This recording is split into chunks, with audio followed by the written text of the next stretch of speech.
여러분 안녕하십니까. NKTV의 김건강입니다.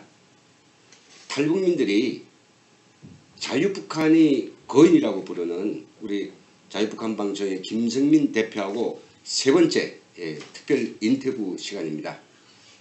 대표님 어서 오십시오. 예, 안녕하십니까. 그새 건강은 어떠셨습니까? 오늘도 많이 나아지고 있습니다. 많이 나아지고 있고 제가 느끼는 거지만 뭐 대한민국의 우이슬도 아주 좋지만 주변에서 저를 응원하고 기도해 주시는 분들 매 시간 느끼기 때문에 그분들의 그 기도에 힘입어서 나아지고 있습니다. 그러네요. 저는 이제 1회에 걸쳐서 2회도 역시 많은 분들이 거기에 이제 방송 시청해 주셨거든요. 격려의 말도 많이 남기고 제가 그거를 자세히 읽어보면서 야 우리 대표님도 참 힘이 됐으면 좋겠다라고 생각했는데 마침 힘을 받으셨네요.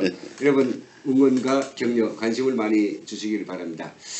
오늘 시간에는 이제 예고하신 대로 사실 지금 이 남한 사회가 완전히 격변이 그런 사회로 진입하지 않았습니까? 기술 경제적으로 본다면 제4차 산업혁명이라는 새로운 그 산업 및 과학기술 발전 시대에 들어가서 상당히 그 사회가 이 경량에 휩쓸렸고 또 사회적으로 놓고 보면 뭐 남북 관계의 급격한 뭐 진전 그리고 국제 관계에서의 그 역량이 이제 변하고 있으니까 이런 속에서 우리 탈북민들 그리고 국민들도 이 사회의 여러 가지 문제들에 대해서 어떤 때는 참 판단이 안 되는 그런 때가 있거든요. 저는 언젠가 이제 꼭 김 대표님하고 시간이 있으면 우리 대표님은 지금 우리 사회에서 일어나고 여러 가지 우리 눈앞에 펼쳐지는 현실에 대해서 어떻게 바라보실까? 어떤 사회관을 가지고 있을까 궁금했습니다. 그래서 오늘 그에 대한 본격적인 이야기를 들려고 하는데 첫 번째 남북관계에 대한 견해인데요. 뉴스를 보셨습니까? 얼마 전에 대통령이 뭐 200톤의 감귤을 보냈다라고 하는데 비난도 있고 또 뭐 그럴 수도 있다라고 하는 견해도 있는데 대표님께서는 어떻게 생각하실까요? 아주 잘못된 독이 실린 귤이다라고 먼저 이제 결론을 내리고 싶고요. 제가 그 귤에 대해서 좀 이야기를 한다면 어렸을 때인데 72년도에 김정일이가 그 문화예술인들에게 처음으로 이제 선물을 준 게 있는데 그 선물이 귤이었습니다. 그때 당시는 평양시 사람들도 보기 어려웠던 건데 귀한 남방 과일을 소위 김정일 동지께서 가져다가 문화예술인들이 준다.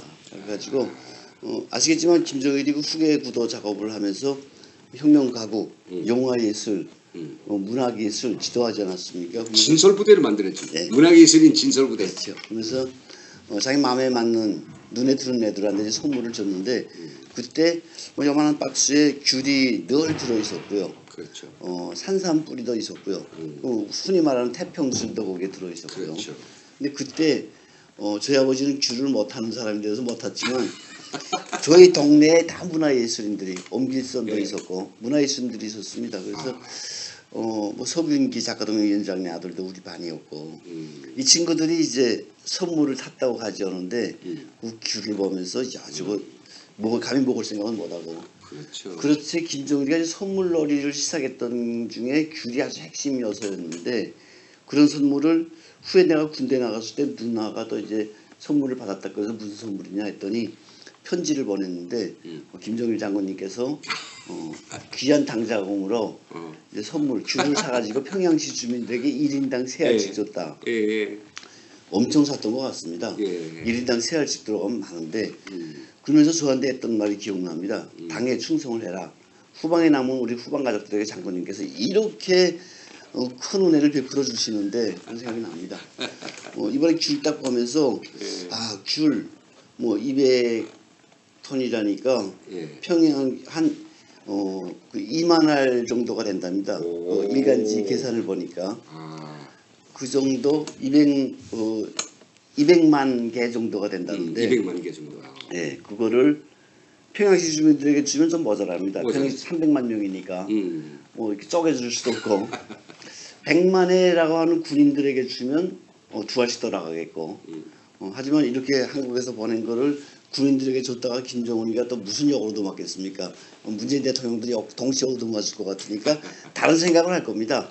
우리가 생각 못하는 예를 들면 고아원에 보낸다든가 뭐 영해군인한테 보낸다든가 이산 가족에게 보낸다.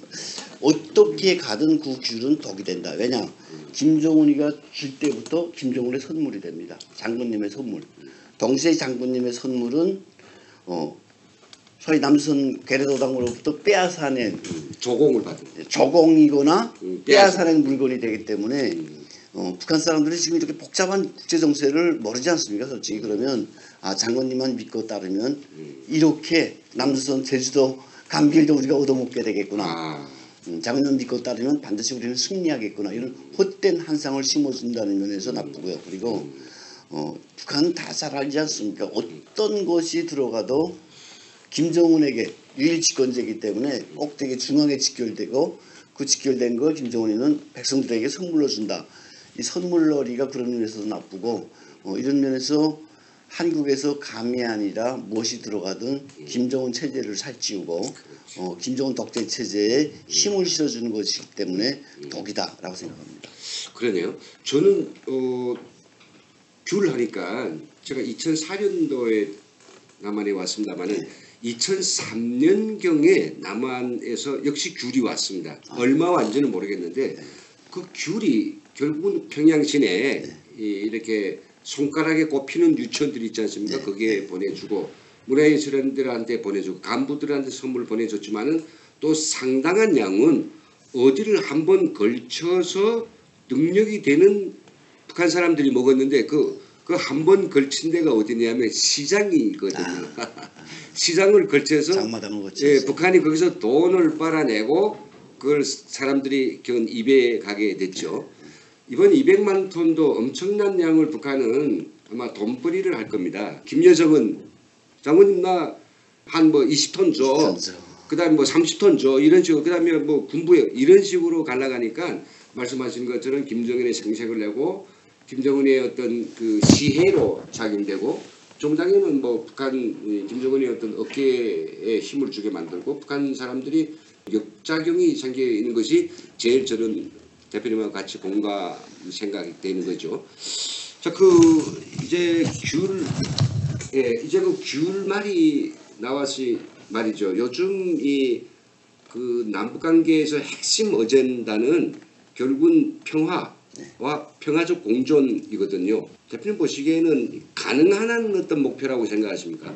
저는 잘못된 거라고 꼭 찍어서 말씀드리고 싶은데 사회주의와 자본주의가 어떻게 평화 공존을 할 수 있는가라는 의문이 들고요.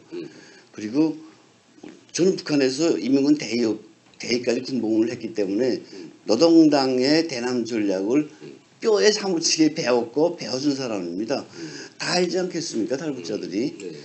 한반도에서 미군을 내쫓고 그런 호사비 같은 남순 적화시키는 것도 아무것도 아니다. 그리고 김일성, 김정일, 지금 김정은까지 이어지고 있겠지만 저들의 대남 전략은 절대로 변하지 않죠. 반세기 동안 고스란히 된 게 한반도 통일, 조가 통일.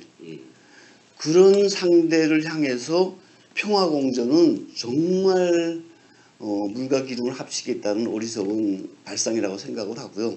상대가 변할 대상일 때 햇볕 정책도 써보고 상대가 변할 대상일 때 변화를 위한 정책을 써보겠는데 절대로 안 변하겠다고 바위처럼 딱 서 있는 북한을 향해서 그런 김정은을 향해서 무언들 목표 들어가겠습니까? 맞추는 수밖에 없는데 맞추기 위해서 뭐라냐? 귤 주고 앞으로 뭐 딸기 주겠다고 할 거고 앞으로 묘목 주겠다고 할 거고 대북 제재에 어긋나지 않는 요소들을 만들어가면서 지원하겠다는 건데 그런 지원이 이제 꾸준히 이어가지는 못할 거고요.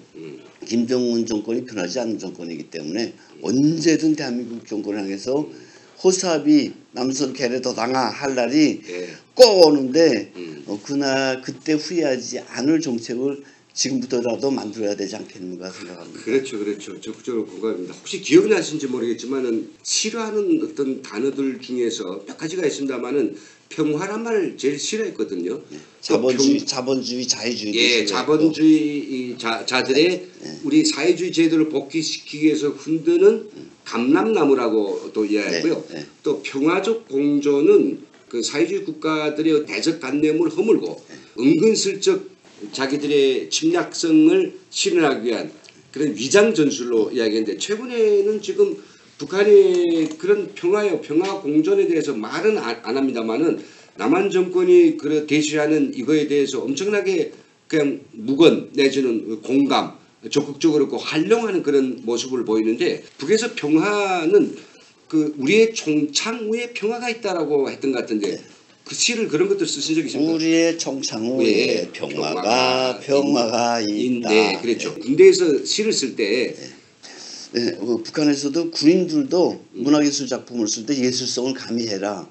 그냥 생경하게 무슨 뭐 덜격덜격 하지 말라라는 김일성의 지시가 있었습니다. 그래서 나름대로 문학성을 좀 가미한 게 우리의 총창후에 평화가 있다라는 문학적인 표현인데 그냥 군인식으로 말하면 우리가 총칼을 들고 적들의 평화 공세를 무찔러야 된다. 그리고 진정 한번 더 놓으면 평화죠. 우리가 진정 바라는 평화, 통일된 다음의 평화는 무장으로 적을 통일한 다음에 그런 진짜 평화가 온다. 이런 뜻을 담고 있었죠. 그래서 그런 북한의 주요한 어떤 슬로건 내지는 정책적 요구를 시로 쓰셔가지고 인민군 군인들을 세뇌시키는데 우리 대표님 가장 그 공도 많은 것 같은데 제가 정확한 이야기인지 모르겠습니다만 북한 군인들을 상대로 해서 시에 관심 있는 군인들이 이렇게 작품을 써가지고 전국 군인 뭐 이렇게 문학 경연이 있습니까? 그때 대표님께서 쓰셨던 시가 당전돼서 노래로까지 됐다는데 그게 어떤 그건 조금 이제 좀 버텨진 이야기고요. 제가 상단소년대 창작자 때 작가 생활을 처음에 시작할 때 썼던 시가 꽤나 좋았던 시였어요. 그래서 군단 선전대에서는 노래를 못 만들기 때문에 중앙단체에서만 만들지 않습니까? 그러니까 노래 이야기를 만들었다는데 그 노래 이야기가 이제 꼭대기까지 올라가서 이제 뭐 김정일이 그 평가도 받았는데 그게 협지단에서 가요를 만들었죠. 그게 무슨 가요입니까? 병사가 저거. 야, 그게 진짜 좋은데. 네, 근데 제 이름으로 안 되고 설명순 씨 작사 작곡으로 됐는데 어쨌든 우리 군단 선전대들은 그런 이야기를 다 아니까. 저 그 노래 할 수 있거든요. 대표님 뭐 목소리 나쁘지 않은데도 요즘 아프셔가지고 목소리 좀 떨어졌죠. 제가 한번 우리 김 대표님이 제가 한 건 아니고 그 시초를 주신 가요가 있습니다. 북한 사람들 이 노래 모르면 그 간첩이라 할 수 있는 그런 정도인데 병사가 고향을 얼마나 사랑했는지 총 메고 떠나온 산천을 둘러보라. 맞는가요? 예. 그러면 말해주리 길가에 심은 안떨기 나무잎. 맞는가요? 네. 나무잎이 지금도 속삭이며 춤을 정답게 속삭인. 야, 난 이 가사가 너무 마음에 들었는데 바로 이 원작 시초를 만든 우리 대표님한테서 들으니까 더 실감이 납니다. 제가 이 이야기를 이제 그 텔레비전 프로그램 가서 했는데 그때 또 그 옆에 또 이제 그 저를 잘 아는 친구가 있어가지고 이런 얘기 엄청 탈피어서 또 놀지 않습니까? 저 김진희가 북한에 있을 때 지었던 노래더라 하고 그래서 그 이야기가 나왔는데 북한에서 바로 반응을 하더라고요. 전원이 가서 거짓말한다고? 이름까지 가짜로 속이고 다니면서 지금 그 자기가 하지도 않은 노래를 한다 그래서 김진희 아닙니까? 원래 북에서 맞죠? 그래서 제가 그 북에 있을 때 좀 자랑은 아닙니다만 소위 그 좋은 시들을 많이 지금 생각하기에도 좋은 시들을 많이 썼어요. 뭐 물론 뒤에는 당에 충성하자 김정일 장군님께 한 목숨 바치자 이런 거 있지만 그래도 문학성을 가미한 것들이 꽤 있었어요. 병사의 자서전 같은 것도 거의 우리 군단 북한 군인들 거의 다 달달 외우고 있었죠. 뭐 나의 동창생이 불밝은 대학에서 학습지를 펼칠 때 나는 무뚝뚝한 주먹으로 벽돌을 깼다. 뭐 이런. 그래서 제 이름이 특이해가지고 제 이름도 기억하는 사람들이 많았는데 어쨌든 북한에서 그렇게 열심히 당에 충실했다가 지금 와서 그나마 우리 장군님의 자잘못을 알고 그런 이야기들을 한다는 게 인생에서 참 보람된 일이다. 내가 만약 북한에 있으면 그러다 말지 않았을까요? 그 보시면 지금 우리 뭐 김 대표님도 아마 그 사단 여단 그런 선전 일꾼으로서 시인으로서 엄청 막 군인들의 정신부장으로 해서 지속적으로 쫙 그 일을 맡아서 해왔을 것이고. 죄송합니다. 잠깐 저를 너무 쉽게 보신 것 같은데 제가 북한에 있으면 예. 제가 꼭 노렸던 게 예. 인민군 협조단 창작부장이었습니다. 그러면 아. 원스타쯤 되는데 그 계통에서 딱 하나밖에 없는 살인데 예. 지금도 있다고 하면 내가 그 동네에 있으면 정말 열심히 살았을 거다. 세상을 모르니까. 그렇죠, 그렇죠. 김정은을 위해서 지금 열심히 살았겠지. 그럼 예. 뭘까지 했을까 그러면 예. 지금쯤 인민군 협조단 창작부장하지 않았을까. 아, 그래. 그런 꿈이셨네요. 이렇게 꿈이 가지고 하다 보면 전문성을 가지고 뭐 저게 대남 공작을 한다. 그다음에 뭐 중앙방송위원회에서 뭘 한다라고 하면 쫙 그게 전문성을 가지고 해서 이어지죠. 70, 80까지도 하는데 우리 남한에 와 보니까 이게 대체로 공공기관도 그렇고 정부기관도 그렇고 여기저기에서 보면 이제 순환보직이라고 있어가지고 그 자기가 맡은 업무를 얼마 못 하거든요. 뭐 길어봤대자 뭐 2, 3년이요. 저 바뀝니다.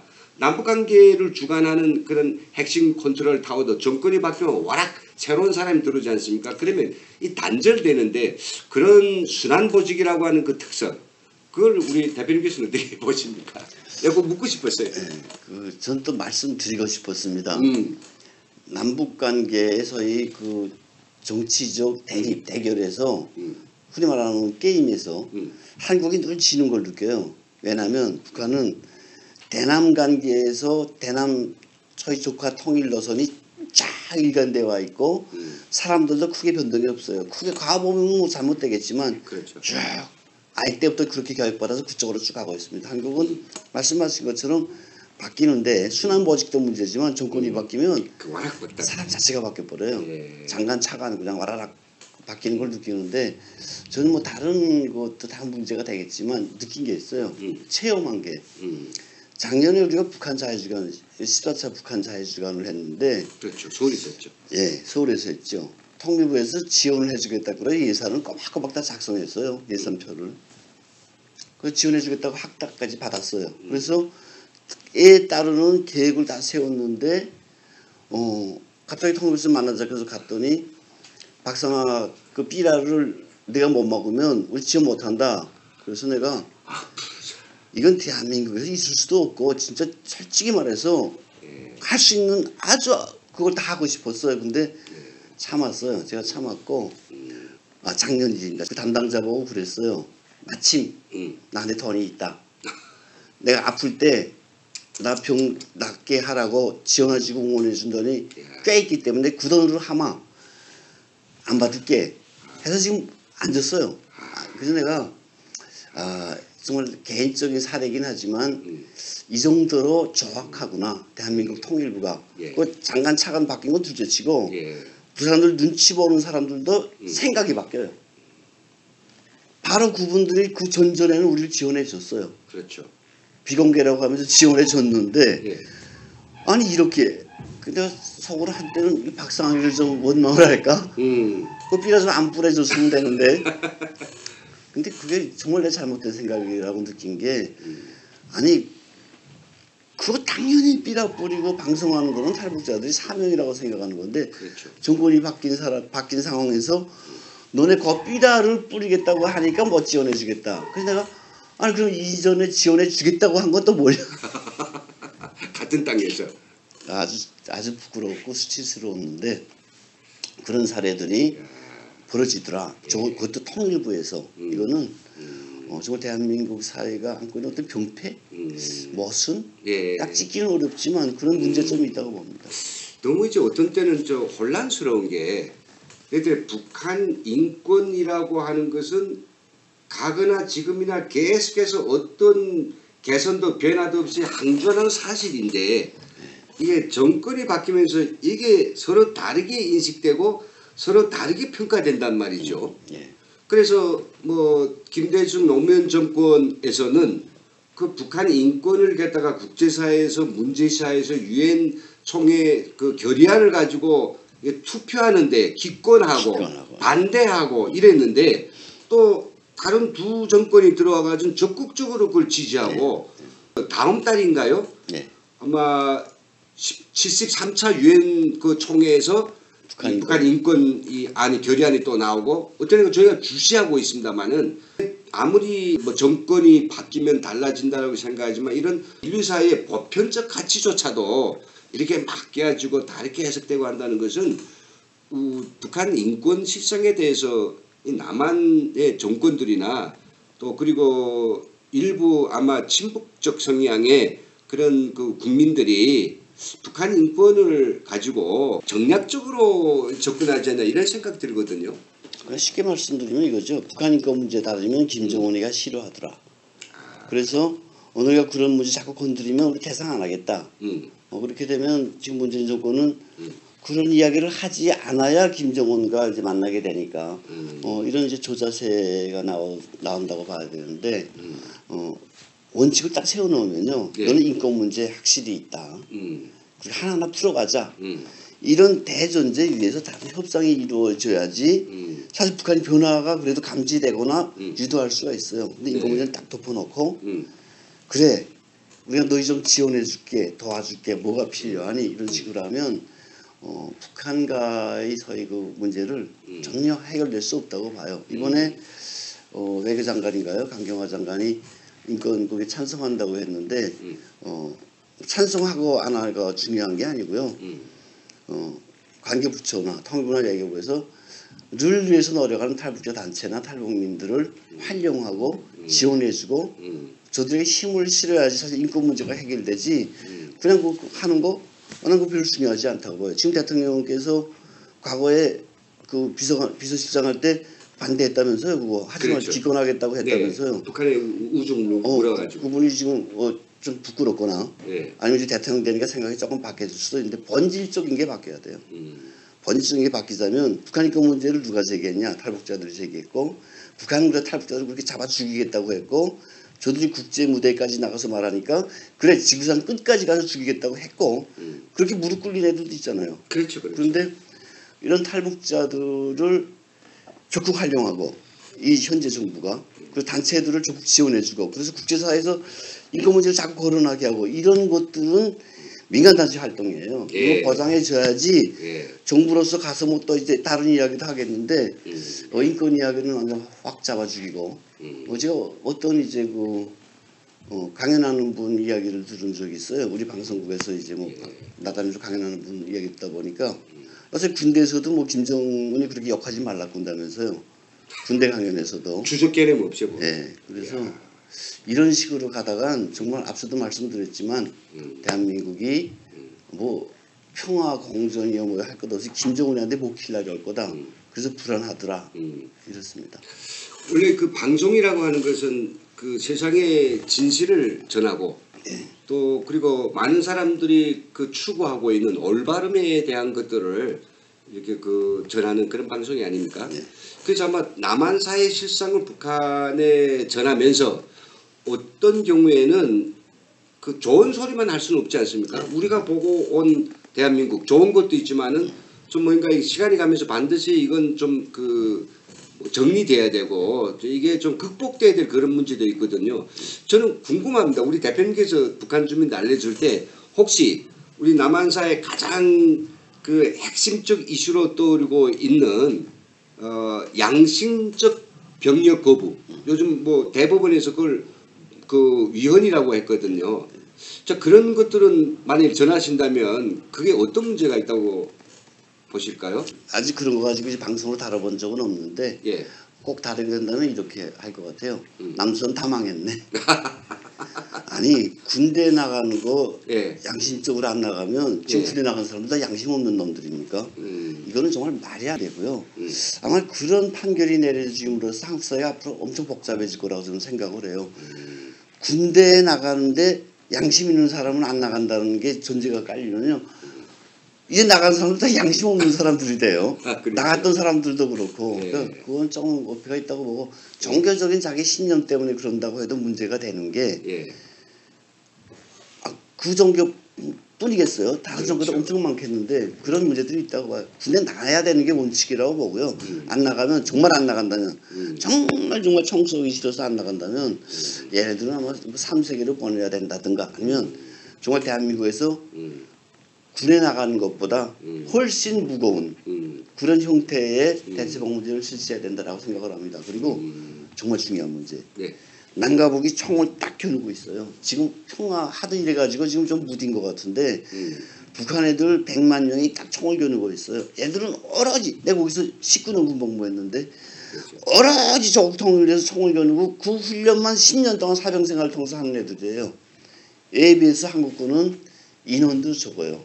현대적 무장 장비 미군 빠지면 그것도 그렇죠. 제가 배운 게 있어요. 미군 빠지면 게임에서 전략적으로 밀려요.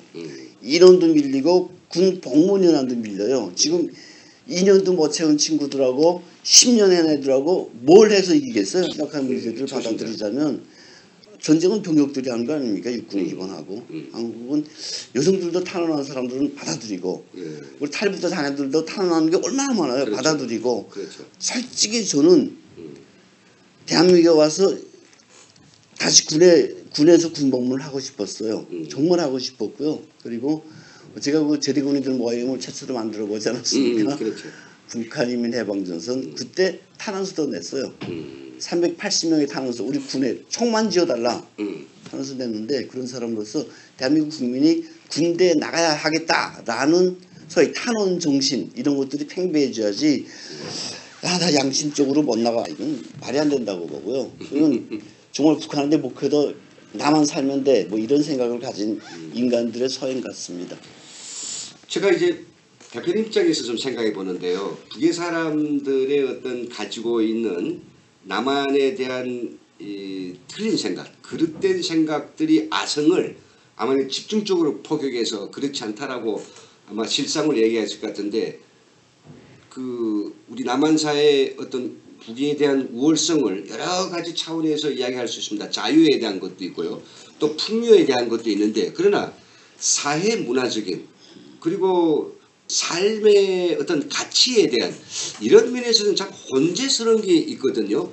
예를 들어서 서울시 광장에서 몇 년째 엄청난 뭐 성평등을 위한 이런 퀴어 축제에서 남자끼리 사고 여자끼리 살고 뭐 심지어 뭐 동물하고 뭐 사람하고 이렇게 뭐 붙고 이런 것들에 대해서 굉장히 관용적인 그런 태도. 그 북의 사람들한테 만약 남한 사회에도 이런 심각한 문제가 있다라고 하는 걸 저는 전해야 한다고 생각되는데 대표님 이제 그 현상에 대해서는 어떻게 생각하십니까? 그 문제 그런 이야기들을 많이 전했죠 저희들이. 소위 말해서 자유민주 체제의 자본주의사의 방종이라고 저는 평가하고 싶은데 어만과 어기와 방종 저는 이렇게 평가하고 싶은데 말씀하신 것처럼 인간이 동물하고도 같이 생활하고 싶고 자고 싶고 쉽게 말해서 그리고 같은 성별 가진 사람들끼리 그러고 싶은 거는 저는 그 인간의 소위 그 덫을 넘은 거라고 봐요. 방종이라고 말씀하시네요. 나는 인간으로서 다 자제가 가능한 거라고 봐요. 그분들은 본인들은 정체성에 관한 이야기라고 할 수 있는데 제가 봤을 때는 그건 자제하면 가능한 수인 거라고 보기 때문에 그런 방종과 오만 이런 것들을 묵인하는 대한민국 이 풍조가 정말 잘못된 거다라고 생각해요. 저도 그 하나님을 믿는 사람인데 말씀에 그런 거 절대 용납이 안 되는 거 아닙니까? 그렇죠, 그런 그렇죠. 의미에서 정말 잘못된 거라고 보고요. 이런 방종과 오만 이런 것들이 저는 꼭 결부되는 이야기인지는 모르겠습니다만 한국에 오니까 너무 풍요롭고 예. 막 넘쳐나더라고요. 예를 들면 저는 한국에 와서 처음 본 남방 과일들이고요. 네. 뭐 바나나나 귤이나 그렇죠. 그런 것들을 동물원에 갔을 때 원숭이가 먹는 걸 보고 이건 북한에서 내가 처가 살았구나도 문제가 되지만 그런 것들을 너무 쉽게 접하고 있는 남한 청년들을 보면서 정말 이 풍요 서중함을 모르는구나라는 생각도 해봤고요. 예. 한국에 왔을 때 이제 정말 저는 음료수가 그렇게 많은 걸 보고 충격을 받았어요. 그래요? 음료수요? 예, 이민군대에서 제가 먹던 거는 뻔뻔한 거 하는 게 수돗물, 샘물, 우물. 여기 오니까 저사할 때 매주 음료수를 바꿔주더라고요. 이건 페트병에. 그래서 내가 처음에는 야 어디 남수선 놈들 음료수가 얼마나 있는지 하는데 끝장을 보자 하다가 끝장을 못 봤어요. 그래서 네. 그 달라주는 친구한테 도대체 이게 몇 개나 되냐 지금 남수선에 했더니 그걸 내가 어떻게 아냐고. 지금 누구한테 물어봐도 남수선에 음료수가 몇 개인지 아는 사람이 없을 거예요. 그만큼 그런 풍요를 내가 응당한 거라고 생각한다. 근데 문제가 있다고 보고요. 소중한 걸 알아야 되죠 당연히. 그리고 어떤 분들은 저 대학 강의할 때 보니까 젊은 친구들이 이제 대통령 생일을 아는 사람들이 거의 없더라고요. 그렇죠. 없고 저도 몰라요. 모르죠. 저는 한때 다 외웠댔어요. 이승만 대통령님부터 쭉 다 외웠었는데 우리 북한에서 김일성, 김정일, 김정은 생일 모르는 사람이 누가 있어요 사실. 모르면 간첩 아닙니까? 그렇죠. 농담하는 소리 아니고 이 김일성, 김정일, 김정은 생일 모르면 실제로 간첩 아니겠어요. 그렇죠.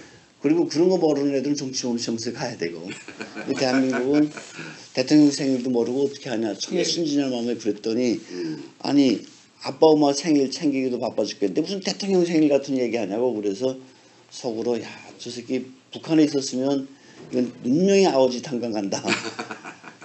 뭐 이런 생각도 해보고요. 근데 대한민국 젊은이들이 그렇게 소중함을 모르면 자기가 누리는 행복의 소중함을 모르면 이제서는 그렇게 방정한 대로 타락한 대로 갈 수 있겠다 이런 생각을 해봤습니다. 그렇습니다. 뭐 남북한 공이 민족이 살고 있습니다. 사람이 살고 있습니다. 그 사람 한테서 가장 고귀하고 귀중한 것은 저는 사랑의 감정이라고 생각하죠. 북에서도 좀 풋풋하고 어딘가 그 약간의 뭐랄까요 그 부끄러움 수치랄까 사람들이 들키면 수치스러워하고 이런 것들이 존재하는 좀 유교적 사랑관에 있는 북한. 근데 여기에서는 이제 뭐 열차라든지 공공집합 장소에서 젊은이들이 뭐 아무 때나 접접 입을 맞추고 포옹하고 껴안고 참 낯을 돌려야 되는 그런 상황들이 있고요. 또 최근에는 여성들이 남한 여성들이 거의 53.7%인가 결혼을 안 하겠다라고 이제 나오는 그런 사회적인 현상들. 그거를 북한에 만약 전한다면 좀 문제가 있겠죠. 문제가 있겠죠. 그래도 만약 그런 모습을 제가 전한다면요. 예. 혹시 이거는 발전된 자본주의 사회의 바람직한 모습이 아닌가 그 생각을.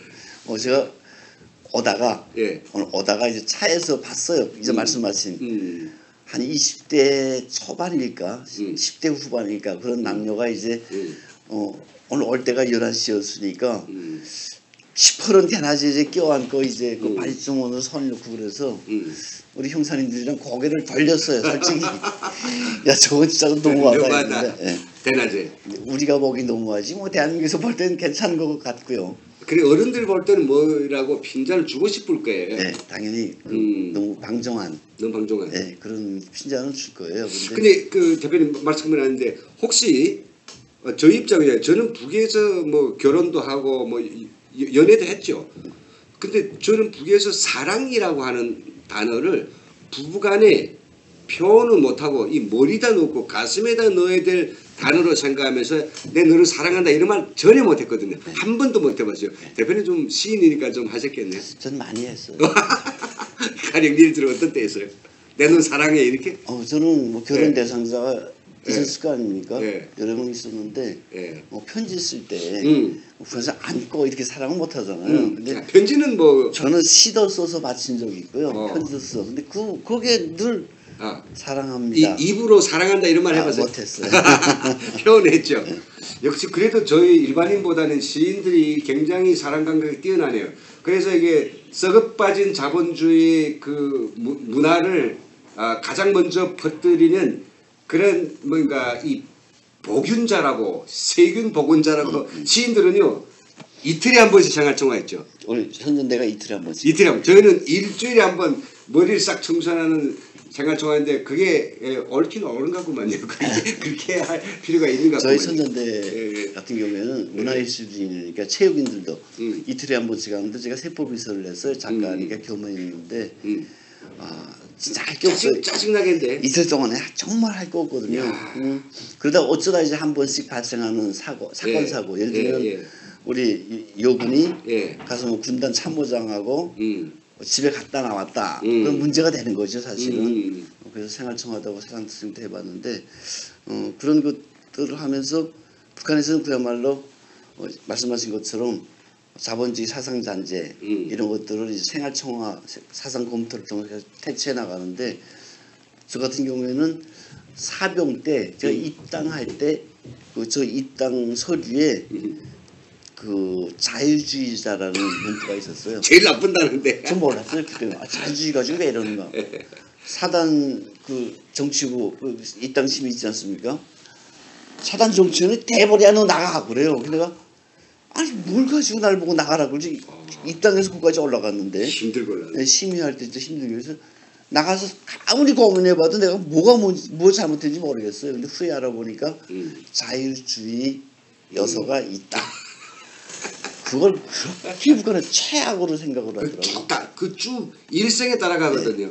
근데 그걸 지우는 방법은 별로 없는 것 같아요. 오늘날의 삶이 좀 덮어는 주겠지만은 과거에 있었다는 것 자체는 요소가 있었다는 거 아니겠습니까? 네. 북한에서 아마 그 제가 후에 장교가 돼서 개인 자료들을 쭉 우리 사병들 입당할 때 봤는데 지금처럼 그런 자유주의자 제일 문제시되는 거 그 위에는 뭐 정치범이 있겠죠. 자유주의자 그리고 이제 뭐 부하 도둑질 이런 것들 두루두루 붙는데 그 최고의 자유주의자 그 자유주의는 남한식 자유 소위 남한식 민주주의를 설파하는 자 이런 식으로 분석이 되기 때문에 제일 엄격히 다뤄진 것 같더라고요. 그 북한 여성들도 요즘은 그 시장 경제 하에서 주로 가사가 가정이 먹고야 될 중요한 쌀이라든지 이런 생활 자료를 여성이 장사를 통해서 다 벌다 보니까 파워가 딱 생겼죠.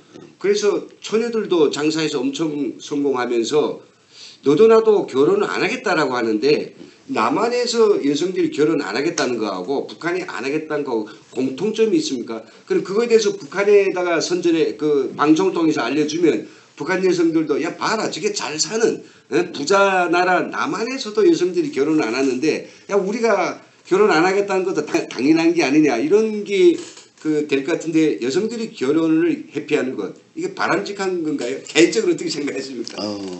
그래서 거기다 정확한 평가는 제가 생각 자체를 발표하기 위해서는 그런데 앞서 말씀드린 것처럼 남한에서 여성들이 사회적 능력이 있어지고 지위가 생기면 결혼 안 해도 된다라고 생각하는 게 저는 어떤 면에서는 발달된 자본주의 사회의 한 요소라고 봅니다.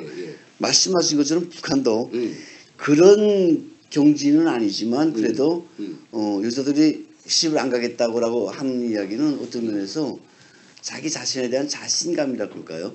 과거엔 남편들한테 막 엎어져 있지 않았습니까? 그렇죠. 제발 좀 벌어다 주셔. 그렇죠. 배부표 타주셔. 엎어져 가지고 했는데 지금은 남자 없어도 될 것 같고 어떤 면에서는 이건 좀 나쁜 요소지만 뭐 자녀도 필요 없는 것 같고 그런 면에서는 좀 공통된 점이 있지 않을까. 그 방송에서 그런 전 세계 여성들이 대체로 그렇게 가고 있는 것 같아요.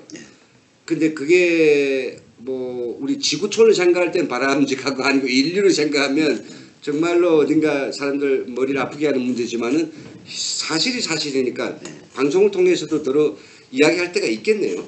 아니 지금까지는 없었습니다. 사실 그거보다도 먼저 할 이야기가 너무 많기 때문에 그런데 앞으로는 꼭 제가 대한민국의 이런 우리가 저기 규정은 못 내리겠지만 그대로 전달돼서 북한 주민들이 한번 생각해보고 판단을 해볼 수 있는 기회를 주고 싶습니다. 그렇죠. 사람이 예방주사를 맞으면 진짜 병균이 왔을 때 이겨낼 수 있거든요. 사실 남북 간이 딱 통일이 되었을 때 저는 북한 사람들이 남한의 사회적 현상 가운데서 전혀 이해를 하기 어렵고 이걸 썩어 빠진 자본주의라고 말할 수 있는 현상들이 많지 않습니까?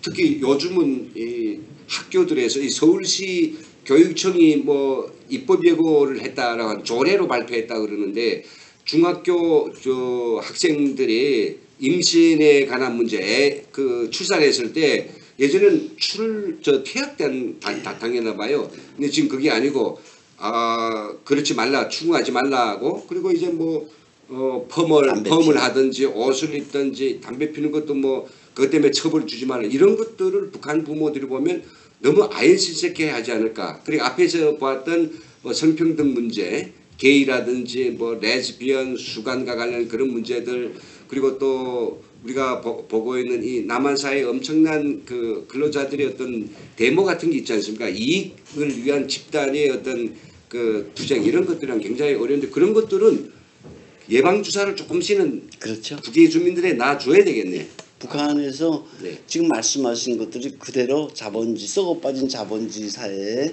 병폐다라고 이제 과거에 그런 기록 다큐도 있지 않습니까? 예, 예. 다큐. 북한은 그렇게 이야기하지만은 예, 예. 아, 한국에서 지금 벌어지고 있는데 사실 저는 그런 이야기들도 말씀하신 것처럼 조금씩 북한 주민들에게 미리 알려주는 게 저 필요가 있다고 생각합니다. 그래요? 말씀 중에 이런 게 있었잖아요. 지금 예. 중고교 학생들이 이제 임시 문제라든가 예. 입법 예고된 문제들, 예. 담배 문제라든가 머리 염색 문제 이런 것들이 어떻게 보면 대한민국의 서희 학청소년들을 향한 마지막 정신적, 정서적 벌이었을 수도 있어요. 너희 여고는 절대로 안 된다. 그 정말 잘하는 학교 시절에 담배 피우면 정말 처벌 줄게. 예. 진짜 너희 심하게 처벌도 줄게. 머리 예. 물감 정말 안 돼. 예. 치마 짧으면 안 돼. 예. 저도 딸이 있습니다. 그렇죠. 그 부모들이 정말 제정신 가진 부모들이 자식들에게 계속 요구하던 것들을 다행히도 학교가 마지막에 마지노선을 쳐놨던 건데 이걸 허물었다? 아 이건 내가 볼 때 그 어른들이 정신없는 사람들 같아요. 그런 것들을 한국에서 큰 문제가 있고 북한에서 이걸 자본주의 병폐라고 생각하겠지만 이런 것들을 정말 그대로 북한 주민이 한꺼번에 받아들이면 숨찰 거예요. 그런 소위 정말 자본주의의 잘못된 모습들을 탈북 청소년들 속에서도 그런 일이 있으니까 예. 교육부에서 그렇죠. 좀 전하는 것도 필요하다. 북한 사람들이 라디오 들을 때 제일 재미나게 했던 것들이 와서 물어보면 관심 가졌던 것들이 그 탈북자들과 결부된 생활들. 예를 들면 장사하다가 망해버린 거, 식당 살리다가 속아버린 거 이런 것들을 아주 호기심 있게 듣고 있더라고요. 네. 그런 이야기들도 해줄 필요가 있다고 봅니다. 예전에 제가 들었는데 대표님 앞으로 북한 주민이 중국의 사사여행이나 기타 출장으로 나와가지고 편지를 통해서 이게 감상도 이야기하고 질문까지도 하셨다라고 하는 걸 제가 들었거든요. 여기서 좀 그냥 웃자고 하는 얘기입니다. 여러분 이해를 해주시고요. 자, 북한 주민한테서 대표님 앞으로 이렇게 질문을 주는 편지가 왔습니다. 대표님, 남한에서 그 남한 영화를 많이 봤는데 남한에는 여기저기 모텔이라고 쓴 게 참 많았습니다. 모텔은 뭐 하는 곳입니까? 이렇게 물어보면 뭐라고 답변하겠습니까? 불륜이라고는 북한 사람 잘 모르니까. 대한민국에 뭐 남자 여자가 예. 불륜을 북한에서 뭐라고 할까요? 불륜, 부하방탕. 부하방탕한 삶을 하기 위해서 부하를 하기 위해서 부하를 하기 위해서. 들어가는 것. 들어가는 거. 네. 사실 모텔은 이게 차를 가진 사람이 여행 도중 또는 뭐 가는 도중에 잠깐 차를 들이대고 자는 데가 모터 호텔이라 해서 모텔이 됐다는데 오늘날 와서는 그렇게 된 현상. 이게 참 어떤 때는 우리 대표님께서도 참 난감하실 때가 있을까요? 제가 솔직히 한국에 와서 예. 제일 알고 싶었던 건 몇 가지 중에 하나가 예. 모텔이었어요. 아, 그러네. 느낌은 이상한데 물어볼 사람은 없고 누구한테 물어봐요. 그거는 예, 예. 굉장히 느낌이 이상한데 예, 예. 차라리 무슨 저도 웃자고 하는 소리인데 뭐 미알이나 네. 어팔팔하면 알아요. 하는 예. 말도 해서 그런데 예. 야, 저 모텔은 뭐지? 예. 그럼 호텔은 또 뭘까? 그렇죠. 와 요가는 또 뭐냐? 그랬던 생각이 나요. 그다음에 대담하게 내가 예. 저를 조사하던 분한테 물어봤더니 예. 저처럼 말했어요. 그냥 예. 야, 남자 여자 그럼 들어갔다 나오는 제 이제 그 질문이 그 북에서 남한 그 비디오를 보면서 제가 가졌던 질문이었습니다. 도대체 알 수 없는 그런 어떤 이상한 집, 요상한 집, 즐겨 들어간 집 뭐일까 이제 그랬죠. 오늘 장시간에 걸쳐서 또 우리 대표님과 너무 진솔하고 또 홀가분해지게 이제 궁금증도 풀어주는 그런 시간이었던 것 같습니다. 다음에 한번 더 나와주십시오. 예. 다음에는 우리 김 대표님께서 거의 한 20년 정도 북한 민주화를 위해서 한 몸을 이제 투혼해서 이 길을 우직하게 오고 계시는데요. 앞으로 북한을 도대체 그럼 우리가 어떻게 변화시킬 것인가? 북한 자유북한이라는 꿈을 어떻게 이룰 것인가? 그 꿈을 함께 나누는 그런 시간을 좀 가지고자 합니다. 오늘도 장시간 결합해서 죄송하고요. 좋은 말씀 감사드립니다. 고맙습니다. 시청자들께서도 이 방송을 청해 주신 데 제가 더 감사드려야죠. 네, 여러분 감사합니다. 고맙습니다.